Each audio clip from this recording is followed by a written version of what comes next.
is throwing me a brunch. Yeah, she's throwing me a brunch on Wednesday at 11:30. And oh, please be there, because honestly, it's so meaningful that she would stand by me, because I kept saying, Rach, are you sure you want to do this? Your timeline is going to be flooded by robots that say, ISIS lady, be bad. I said, they're not people, they're robots, but it will be overwhelming. Yeah, and honestly, so few public figures have been able to just stand by me and even just be photographed with me. And a lot of folks I understand, because for so long, people really thought I was an ISIS. Can we just discuss that? I would never cut it in ISIS. They get up too early, and I'm too old. I don't think they'd take 58-year-olds. And I don't think they would even let me open a comedy club in Raqqa, Syria. I'm pretty sure. But anyway, I try to laugh at it now because it's so insane. My own mother, by the way, thought I was in Al-Qaeda for 3 days. 3 days, my own mother. And when I told Rosie O'Donnell that story, she goes like that. That's hilarious, tape it. So I have a lot of extra footage. So this film is only 80 minutes long, but the actual show was 3 hours. And then I have a lot of tour B-roll, as you would say, and some of it like isn't so pretty. Like when you're on the Interpol list and you're detained at every airport, you know, I would be extra nervous on show days. Like, will I be in detention in Singapore at the airport? Am I going to get to the stage and stuff? So, definitely taught me patience and be calm. And every time I would get stopped at the airport, I would give them my I'm not an ISIS face. And it would just be like, and it never worked. I still got detained every time. But I tried to look as un-ISIS-y as possible, because I'm not an ISIS, people. Come on. So that's been something I can now laugh at. Do you know who my next door neighbors were during this whole thing? Kim and Kanye. I mean, that is a gift from the comedy gods. So even if I was hunkered down in my house because of death threats, I could just look out the window and see Kim Kardashian with her, unfortunately named children, driving around in a Rolls Royce golf cart. And like a normal person, wearing full Yeezy, head to toe. And, she actually was really, really sweet. Like, I tease her, but we actually made this really cool deal, which is she said I can make fun of her and call her a dirty whore as long as I want. As long as if she's ever feeling down, she'll call me and I'll give her like a free comedy concert. And so I have a couple times. One time I went over and I was like, all right, I'll sit on the couch and make you laugh for 20 minutes and then I'll get out of your way. Well, it's interesting you talk about your celebrity friends that have stood by you. Doesn't it remind you of like the Hollywood blacklist in the 50s, like the Hollywood 10? I'm so glad you brought that up, because honestly, I am for real blacklisted in Hollywood. And it's, one of the things I'm bolder about and I talk about now is I've made $75 million over my career. I've worked for every single network. I've done Super Bowl ads for Fortune 500 companies. I've got 2 Emmys and a Grammy. I'm in the Guinness Book of World Records for more televised stand-up comedy specials than any comedian, male or female, living or dead.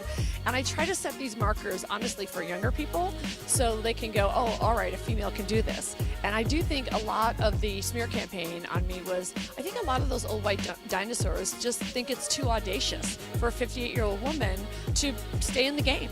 But, my inner Joan Rivers, I want to die on stage. I want to do it forever. I can't imagine retiring. I don't golf.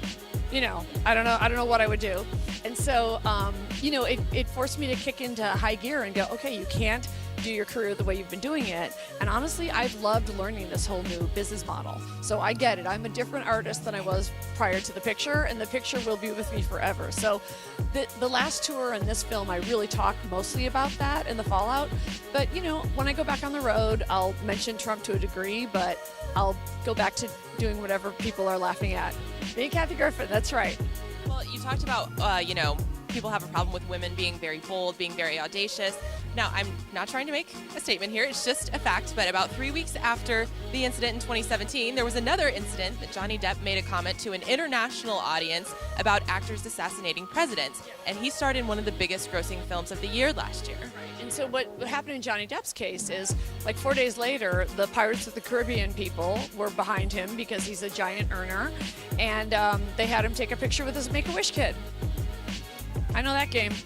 So, yeah, it didn't happen to any of the guys. My friend Peter Fonda, he, got a call from the Secret Service about a tweet. And in my case, they just opened an investigation from the Secret Service and the U.S. Attorney's Office.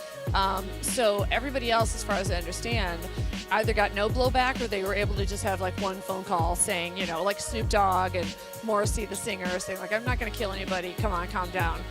but they really put me through the paces. Let's get a shot of this gorgeous t-shirt. I love it. KathyGriffin.com. This is the First Amendment because too many people don't know the actual words. And I have other t-shirts, everything that says F Trump with the full words. My number one seller is my F Trump mug, which Robert De Niro bought one. So I'm trying to get him to do a picture. I can totally see it. Yeah. So that's, it's just like a little fun side business. But once again, I thought, okay, here I am. I'm going to have my first mailing list, my first text list. I'll do a merch store. And I'm trying to corner the market on F Trump merchandise. Well, I feel like no matter your political stance, you should be behind this, and we should all be incredibly distressed by the idea of the press being the enemy of the people. Yeah, we're in the same boat now. And, it's classic authoritarian moves to go after journalists and comedians, like really. And, whether people think my photo was a joke or a statement, I don't really care, but there is certainly a history of comedians making statements in some way or another, as it should be. And as you know, the press is literally under attack on a daily basis from this whack job. I call him Orange Dumbass. So we have to be extra vigilant. And, I think it's good that more women are coming forward. In a way, it's going to be more difficult, I think, for the Time's Up and Me Too movements under the specter of this administration. But I think it's making women, it's sort of giving them more fire in their bellies. Kathy, congratulations.